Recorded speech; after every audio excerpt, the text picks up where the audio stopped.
वो उसके बारे में मैं आपको तफसील से बताना चाहूँगा ताकि आप उसे हमारे युवकों तक, उनके माता पिताओं तक, उनके गार्जियंस तक पहुँचा सकें। तो आप सभी अगर तैयार हैं तो मैं आपको एक छोटी सी फिल्म दिखाना चाहूँगा। ध्यान आप अपना स्क्रीन पर ले जा सकते हैं। थोड़ा सा कैमरा को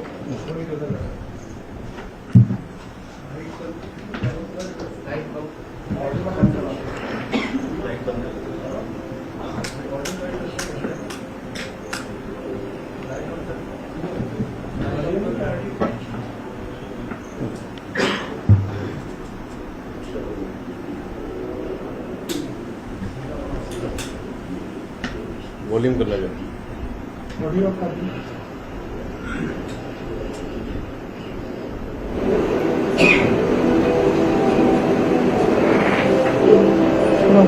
वॉल्यूम खोलो, ऑडियो खोलो ना, ऑडियो।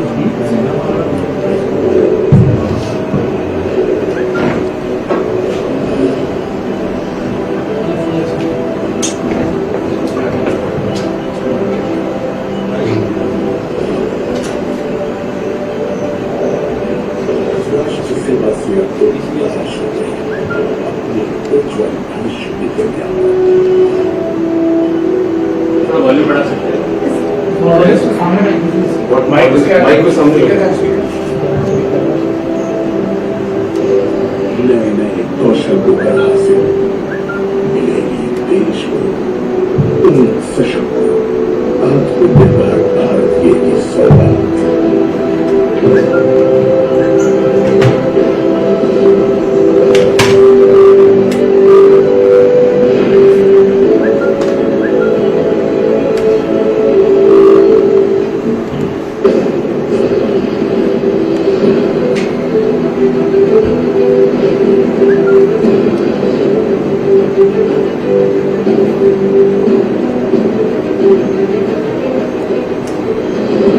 बड़े भारत के अग्निवीर अग्निवीर बने।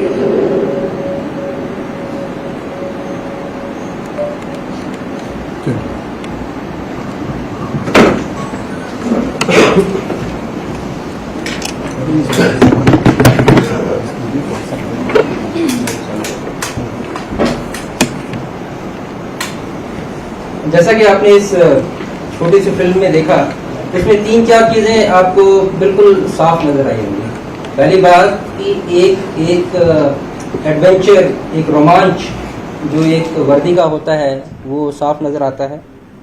एक अलग किस्म की, हर किस्म का, चाहे पहाड़ी दिखा रहे थे, तालाब दिखा रहे थे, जंगल दिखा रहे थे, हर किस्म के इलाके में आपको काम करने का अवसर मिलता है। एक क्वालिटी ऑफ लाइफ या जो जीवन का स्तर होता है वो दूर से ही नज़र आता है। आपने बहुत कवर किया है सेनाओं को, तो एक वो आता है। और दूसरा लास्ट में जो इसमें बताया गया कि 4 साल के लिए एक अनुभव दिया जा रहा है। दरअसल बात यहाँ पर थी कि अभी तक जो हमारी चयन प्रक्रिया थी वो ऐसे युवाओं को कोई अवसर नहीं देती थी जो छोटे समय के लिए सेना या सशस्त्र सेनाओं का हिस्सा बनना चाहते थे और उसके बाद अपना एक नया कैरियर शुरू करना चाहते थे। उनके पास ऐसी कोई संभावना नहीं थी। ये दरअसल ये इस किस्म की प्रक्रिया बहुत सारे देशों में पहले से थी। हमारे देश में एक ये ख्याल आता था, ऑफिसर्स के लिए ये प्रक्रिया है, अभी भी है। शॉर्ट सर्विस कमीशन के माध्यम से वो कम समय के लिए आते हैं और जो रहना चाहते हैं वो परमानेंट कमीशन लेते हैं और बाकी अपना दूसरा कैरियर चुनते हैं। तो जवानों के लिए एक बहुत ज़रूरी था कि एक ऐसा कैरियर बनाया जाए और जिसमें सारी एक ऐसी स्कीम बनाई जाए जो देश हित को सबसे आगे रखे।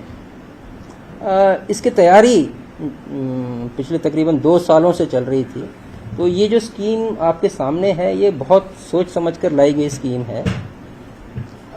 उसका और एक जो नेतृत्व का जो एक समझदारी भी मैं कहूँगा कि जैसे इसकी उम्र 17.5 से 21 साल थी, लेकिन जब ये पाया गया कि हमारे कुछ युवा जो ओवर एज हो गए हैं वो नहीं कर पाएंगे तो उसकी एज बढ़ा के 23 साल भी कर दिया गया है।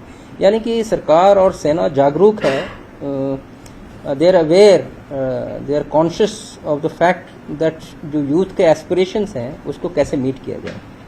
तो मैं अभी एक प्रेजेंटेशन आपको जल्दी से दिखाना चाहूँगा जो कि आपके उसके माध्यम से उसके कुछ की मुद्दे ही, ज़्यादातर चीज़ें आप सभी ने ऑलरेडी आप उसके जानकार हैं, उनको जानते हैं।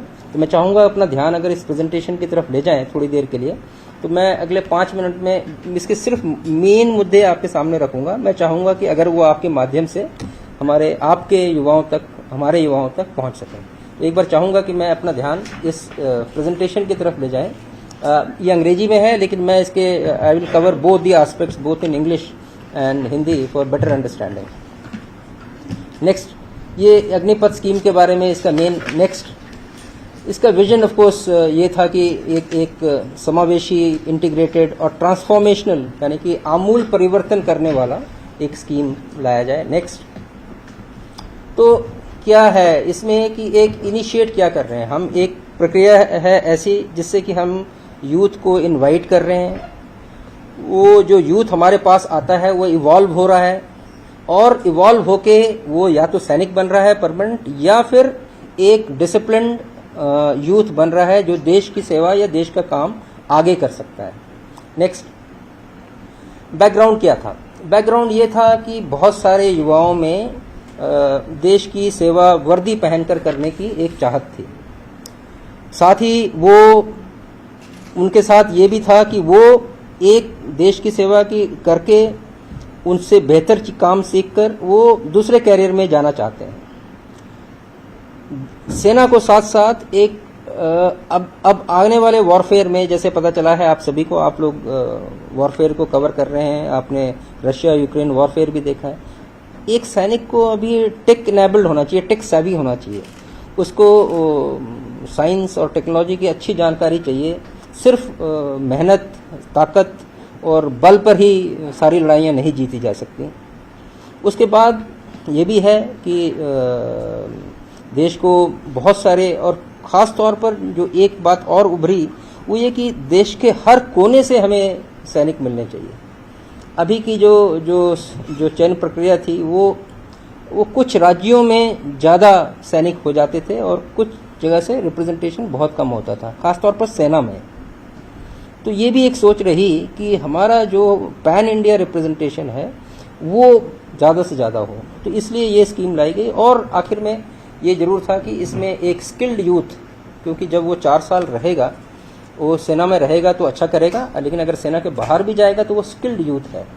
वो स्किल्ड यूथ ना केवल पुलिस के लिए, सीएपीएफ के लिए या किसी और संस्था के लिए, बल्कि अपना भी अगर एंटरप्राइजिंग है, अपना भी काम शुरू करना चाहता है तो उसके काबिल हो सकता है।